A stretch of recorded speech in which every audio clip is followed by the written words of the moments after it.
Hola, bienvenidos. Hoy en Genios de las Ciencias estaremos charlando acerca de la fase experimental.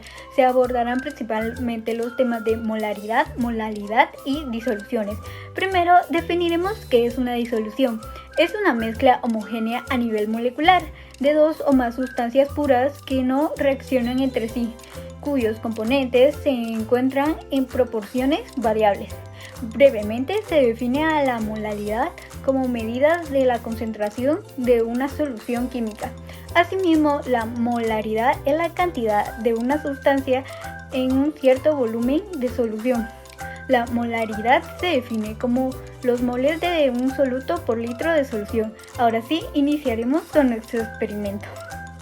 Utilizamos los siguientes materiales y equipos: 3 litros de agua, una olla pequeña, un termómetro de cocina, un guante de cocina, una taza medidora, una balanza de cocina, 70 gramos de consomé de pollo de la marca que deseáramos, 70 gramos de sal, 70 gramos de azúcar, 70 gramos de bicarbonato de sodio, un cuaderno para anotar, un lapicero, una estufa, un teléfono móvil y una computadora.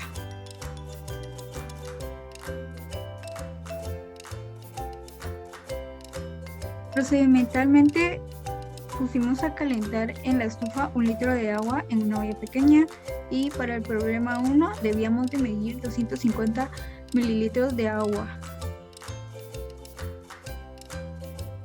Problema 1 nos indicaba que una empresa de caldos de gallina quiere sacar al mercado un nuevo producto de consomé en polvo y quiere definir cuál es la cantidad ideal de producto y la mejor forma de prepararlo. Para ello hicimos 2 experimentos, el cual constaba de las siguientes condiciones: 3 vasos con 250 mililitros de agua fría cada uno, y cada vaso experimentó una distinta reacción de acuerdo a lo que se le agregaba. Ahora bien, en el problema número 2 tuvimos que agregar 5 gramos de sal al agua, agitarlo y escribir las observaciones que sucedieron. Y así consecutivamente íbamos agregando sal a los vasos con agua. Mientras que en el problema 3 repetimos lo que hicimos en el problema 2, únicamente que aquí utilizábamos azúcar en lugar de sal. Hola, yo soy Natalia Ramírez y el día de hoy te voy a enseñar a cómo calcular la masa en porcentaje, por supuesto, la molaridad y la molalidad de lo que fueron los problemas 2 y 3 de nuestro experimento. ¡Vamos a ello!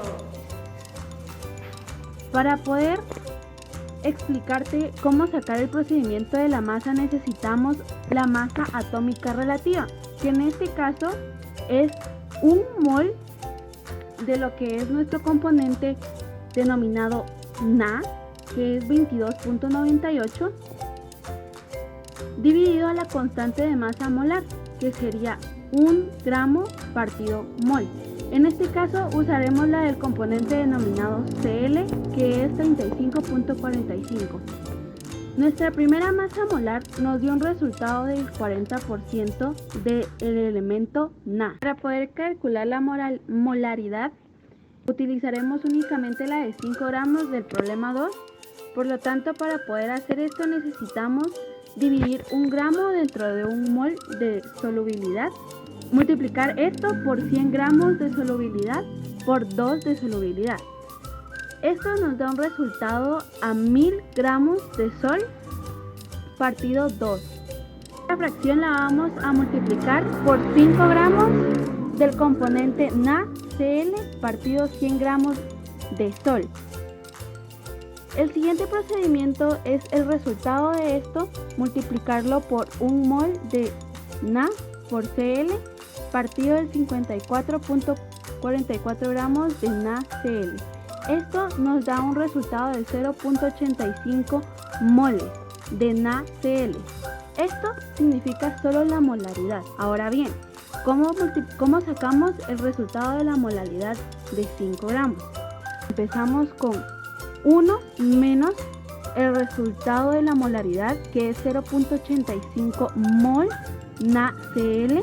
Esto lo multiplicamos por 58.44 gramos, que fue lo que nos dio en el porcentaje de NaCl partido 1 mol NaCl. Esto nos da un resultado de 48.67 gramos de HO2. Por lo tanto, este resultado lo tendremos que multiplicar por 1 kilogramo de H2O y partirlo dentro de 1000 gramos, lo cual da un resultado de 0.048. Por último, estos dos resultados de molaridad y molalidad las tenemos que dividir, lo cual es 17.46. El mismo procedimiento también se aplica para el problema número 3 y sus datos de tablas en cada inciso. Buenas tardes o buenos días. El día de hoy yo les voy a hablar sobre los cálculos que utilizamos para nuestro reporte de investigación en el experimento científico que hicimos para el proyecto de química, biología y matemática. Les voy a explicar un poquito de cómo fueron los cálculos y cómo los trabajamos, y a su vez demostrarles tanto que como un experimento puede hacerse del lado experimental, también puede hacerse de forma teórica gracias a las matemáticas. Vamos a ello. Bienvenidos, yo les voy a explicar esta vez cómo hicimos los cálculos matemáticos para buscar el margen de error y la temperatura, buscar el experimento de una forma teórica. Bueno, en este primer punto tenemos la tabla de datos que comparaba tiempo versus temperatura, y luego teníamos la temperatura ambiente. Esto vamos dando cuenta que a razón de que el tiempo avanzaba, la temperatura disminuía, y así es como será presentado en nuestra gráfica. La gráfica aparece a continuación. Tenemos una gráfica de temperatura versus tiempo que tiene una línea de tendencia exponencial que va disminuyendo según aumenta el tiempo. ¿Por qué?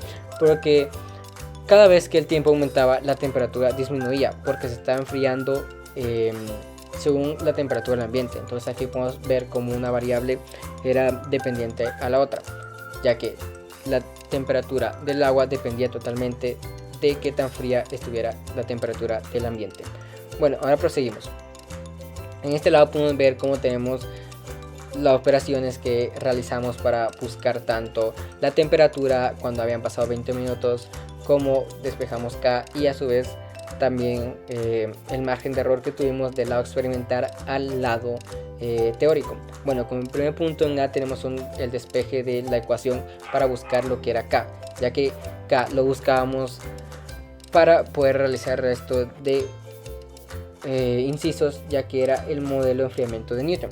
Luego tenemos en B la ecuación presentada para que esta reemplazar los datos, ya que era 25 más 65e por menos 0.453, esto próximamente en el inciso C, y vamos a multiplicarlo por 20. Luego de esto lo multiplicamos por 20, ya que ese era el tiempo para saber qué era la temperatura que iba a alcanzar. En este caso nos dio que a los 20 minutos alcanzaría aproximadamente 51.26 grados centígrados. Esa era la temperatura que nos planteaba el modelo de Newton para saber si el experimento estaba correcto o no. Luego de esto nos pedía que buscáramos lo que era el margen de error. El margen de error le damos con 51.26, que era la temperatura obtenida, menos 53.7, que era la temperatura obtenida del lado experimental, dividido 51.26 por 100. Esto nos daba que tuvimos un margen de error de 4.76. porque este margen? Esto depende mucho de muchas situaciones, ya que podemos saber de que la temperatura va cambiando respecto a la temperatura del ambiente, y la temperatura del ambiente no siempre es estable, ya que podría aumentar o podría disminuir. Entonces de ahí puede venir el error porcentual que tenemos. Espero que les haya servido. Muchas gracias.